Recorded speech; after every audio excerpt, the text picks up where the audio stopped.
Hello people, Divin മൂവീസിലേക്ക് എല്ലാവർക്കും എന്റെ ഹൃദയം നിറഞ്ഞ സ്വാഗതം. റിവ്യൂയിലേക്ക് പോകാം.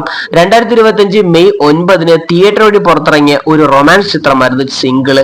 ഞാൻ ഈ സിനിമ OTT ഇറങ്ങിയപ്പോഴാണ് അറിഞ്ഞത്. ഈ സിനിമയുടെ ട്രെയിലർ പോലും കാണാതെയാണ് ഞാൻ കയറി കണ്ടത്. സിനിമ അത്യാവശ്യത്തിന് എനിക്ക് ഇഷ്ടപ്പെട്ടു.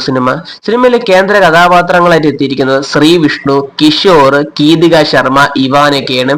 സിനിമയുടെ ഒരു പ്രധാന കഥയെന്ന് പറയുന്നത് നമ്മുടെ നായകൻ ഒരു ബാങ്ക് എംപ്ലോയി ആണ്. അദ്ദേഹത്തിന് അത്യാവശ്യം പ്രായം കൂടി വരികയാണ്. ഇങ്ങനെ കല്യാണം ഒന്നും സെറ്റ് ആവുന്നില്ല. പക്ഷെ നമ്മുടെ ഫ്രണ്ട് കാണിച്ചൊരു ഇതും കൂടെ ഉണ്ട്, അത് ഞാൻ പറയാം. പിന്നെ നമ്മുടെ നായകൻ അങ്ങനെ പൂർവ എന്ന് പറയുന്ന പഴയ ഒരു സുഹൃത്തിനെ കാണുകയും അവരുടെ ആ പറയാതെ പോയ പ്രണയം അയാളുടെ പിറകെ നിന്ന് പറയാൻ ശ്രമിക്കുകയും നമ്മുടെ നായകന്റെ വിഷമം കണ്ട് നമ്മുടെ ബെസ്റ്റ് ഫ്രണ്ട് വേറെ ഒന്നും ചെയ്തില്ല, അദ്ദേഹത്തിന്റെ ഗേൾ ഫ്രണ്ടിനെ വെച്ച് നമ്മുടെ നായകനെ സെറ്റാക്കാൻ നോക്കുകയാണ്. ഒരു ത്രികോണ ലവ് സ്റ്റോറിയാണ് പറഞ്ഞു പോകുന്നത്. കാരണം ഞാൻ പറഞ്ഞുതരാം. നമ്മുടെ നായകന് പൂർവ്വ എന്ന് പറയുന്ന പെണ്ണിനെ ഇഷ്ടമുണ്ട്. പക്ഷെ അവൾ ആത്മാർത്ഥമായിട്ടില്ല, തിരിച്ച് സ്നേഹിക്കുന്നത്. പക്ഷെ നമ്മുടെ ബെസ്റ്റ് ഫ്രണ്ട് കൊണ്ടുവന്ന നമ്മുടെ നായകന് അവൾക്ക് ആത്മാർത്ഥമായി ഇഷ്ടമുണ്ട്. അതാണ് ഇവാനി. ഹിരാണി എന്ന് പറയുന്ന ക്യാരക്ടറാണ് അവതരിപ്പിക്കുന്നത്.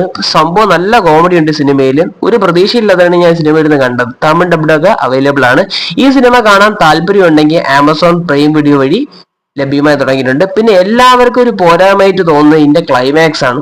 ആ ക്ലൈമാക്സിൽ അത്ര ദഹിക്കുന്നില്ലെങ്കിൽ പോലും അതിനുള്ള സമാധാനപരമായിട്ട് ഒരു എൻഡിങ് അവർ തരുന്നുണ്ട്. അതിനുള്ള പരിഹാരം അവർ തന്നു വെച്ചിട്ടാണ് പോകുന്നത്. അപ്പം അതിനുവേണ്ടി ഞാൻ കാത്തിരിക്കുന്നുണ്ട്. അപ്പം സിനിമ അത്യാവശ്യം ഫൺ എന്റർടൈൻമെന്റ് ചിത്രം തന്നെ പറഞ്ഞിരിക്കുന്നത്. പ്രത്യേകിച്ച് ഒരു ഓടി കാർ ബുക്ക് ചെയ്യാൻ പോകുന്ന സ്ഥലത്ത് കിഷോർ എന്ന് പറയുന്ന അദ്ദേഹത്തിന്റെ അഭിനയം എന്റെ പൊന്നോ കിടലുമാണ്. ചിരിച്ച് മരിച്ച് ലുങ്കി എടുത്തിട്ടൊക്കെയാണ് പ്രീ ബുക്ക് ചെയ്യാൻ പോകുന്നത്. കാറൊക്കെ വേറെ ലെവലായിട്ടുണ്ട്. അത് നിങ്ങൾ കണ്ടു നോക്കുക. ചിരിക്കാൻ ഇഷ്ടം പോലെ ഉണ്ട് സിനിമയിൽ.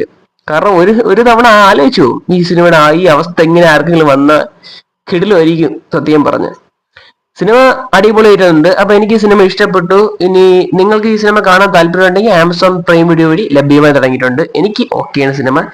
നിങ്ങൾ ഈ സിനിമ കണ്ടവരാവാം, കാണാത്തവരാവാം. നിങ്ങളുടെ അഭിപ്രായം കമന്റ് ബോക്സിൽ രേഖപ്പെടുത്തുക. വീഡിയോ ഇഷ്ടപ്പെട്ടു കഴിഞ്ഞാൽ ലൈക്ക് ചെയ്യുക, ഷെയർ ചെയ്യുക, സബ്സ്ക്രൈബ് ചെയ്യുക. വീഡിയോ കണ്ടതിന് താങ്ക്സ്.